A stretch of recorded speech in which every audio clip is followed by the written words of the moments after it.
outside of Tesla's main revenue drivers, which is car sales and energy, and ignoring the large future potential opportunities in bot and FSD, which of Tesla's other bets are you most bullish on and least bullish on? So insurance, solar roof, I think we could call a different vertical, dojo, charging, any in-car ecosystem which could happen in the future, heat pumps. Yeah, it depends. I think it depends on the time scale, of how far forward we want to go.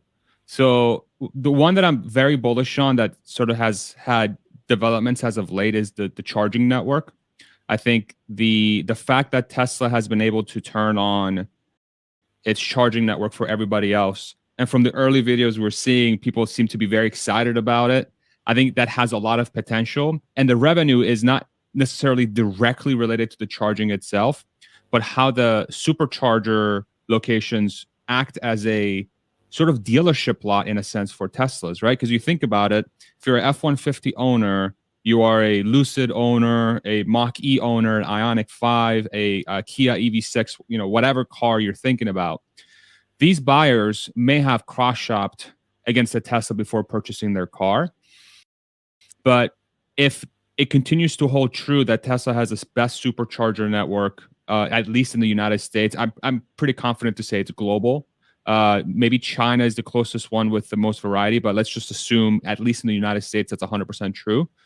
Then you are almost going to be forcing your competition to come to a Tesla dealer lot, which is a supercharging network place, to either passively or directly cross-shop against the Tesla, in addition to Tesla making money on your charging. So it's almost like a non-Tesla owner is paying Tesla to cross-shop their car. And that is wild. That's completely wild.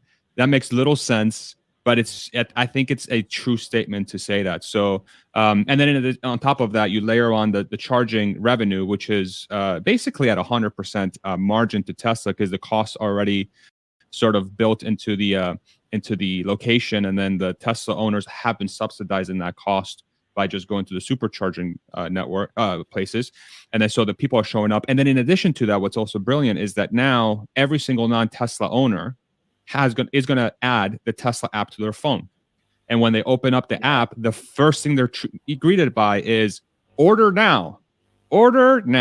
And it's a picture of a Tesla. Okay. So, and you scale that up to more and more supercharging locations opening up, then that's more and more people that will do that. And so I think you think about advertising and marketing, Tesla is getting paid to advertise. So it's flipping it on its head. So yeah. And the one that I'm least bullish on is probably insurance, to be completely honest, because if you think about what is the mechanism of insurance, is to lower your downside, lowering your risk, and how much it will impact you financially. And if Tesla is truly becoming a company that's going to be offering the safest car on the road, that is going to get in the least amount of accidents and have the least chance of injury and death, what are you insuring exactly? And so the premiums are going to be coming down dramatically. Now, between now and then, sort of say in the next, up until full self-driving becomes a true winner, perhaps there's opportunities because people are still going to be on the road and people are still going to be driving not great. But I think about that. I don't think about that as a huge opportunity long term. I think the fact that you're forcing other automaker customers to view your products is much more profound than the insurance piece, because if you're removing death and injuries and accidents, there's no need for it long term. What's your timeline on insurance then? When does it peak? When does it start pulling back? And when is it almost worthless? I haven't really thought about that question too much because I just that's not a big part of my equation for insurance. So I truly have no opinion on that, because I think by the time it gets big enough, like at its peak, I just don't see it becoming a big part of the business. I could be 100% wrong, right? Like this is sort of where I'm coming from. I don't pay too much attention to it, to be completely honest, and maybe I should. Going back onto the bullish side, Goldman Sachs did a report in 2021, and it was estimated if Tesla can scale to 500,000 chargers, and I think they're around 40,000 now. I think they broke 40,000 fairly recently. That would equate to $25 billion a year in revenue, recurring revenue, high margin revenue. So massive opportunity. Do you think opening up the charging network to other OEMs, it makes sense based on Tesla's mission, but does it destroy a moat for them? I think it leverages the moat. I think it puts the moat to work.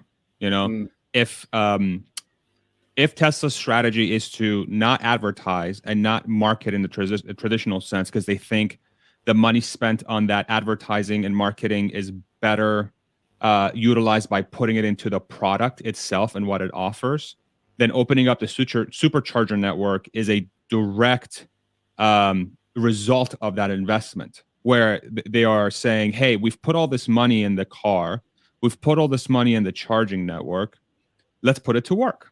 Let's put it to work. And so the only way to lose that moat is by a competitor to come in and decide to have the same scale as a supercharger network, have the same reliability as a supercharger network, have the same speed as a supercharger network, and have the same ease of use as the supercharger network. And if that was easy, somebody would have already done it. And nobody has. And electric vehicles have been on the road since the EV1 back in the 90s, whenever that thing came out by GM. So clearly nobody, I'm talking about the US market here. So like Europe might be different, China might be different, but the US market, it's obvious that Tesla is leveraging their moat. And so I don't view it as a negative. I really don't. There's going to be downsides to it in certain small pockets in the United States. And that's why Tesla is going to be very picky and choosy on which ones get open and which ones don't. But from a whole, as a net impact, I view it as a very smart decision, and I don't view it as an erosion of a moat. You're putting it to work, and that's how you become extremely successful. You're bringing more people under hey, this is why Tesla is loved by so many people.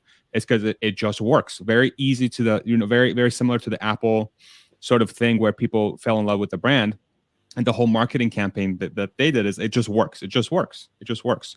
The supercharger network just works. And what's the biggest gripe by most non-Tesla owners? The charging network is not that great because it's unreliable and it's not everywhere. There you go. So, Tesla's putting it to work.